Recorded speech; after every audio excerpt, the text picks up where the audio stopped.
Attorney General Kenneth Cuccinelli sent out a letter earlier this month advising state universities and colleges to remove sexual orientation and gender identity from their non-discrimination policy. He stated in his letter that Virginia law and public policy prohibits a college or university from including sexual orientation, gender identity, and gender expression in their non-discrimination policy. But little did he know of the reaction his legal advice would stir up. I was surprised that he just was so tone deaf, really, that he didn't understand that it would be controversial. Senator McEachin told us in a telephone interview he was disappointed about the letter and received numerous calls ever since it was sent. The backlash was to his opinion, and I think the reaction to his opinion was warranted. I do think it was in error. Cameron Hunt, a member of the Executive Council for Queer Action, spoke at an anti-discrimination rally held at Virginia Commonwealth University and said the letter left him and his colleagues in disbelief.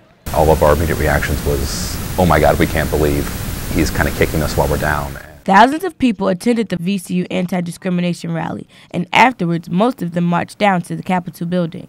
Not only did Attorney General Cuccinelli's letter affect state universities and colleges, but also the community at large, such as churches. The sermon actually at my church, I go to an Episcopalian church, was immediately shifted from what it was going to be to a social justice.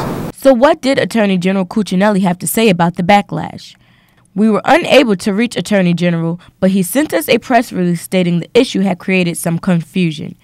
Critics ignored the fact that individuals are already protected from irrational discrimination by a governmental body under the 14th Amendment, and they ignored the legal accuracy of his advice. Caleb Ruthier, a student at University of Richmond, interpreted the letter differently from others. So he was just saying, look, these universities have not been following this policy for a while. We need to bring them back in line, especially when our budget is tight.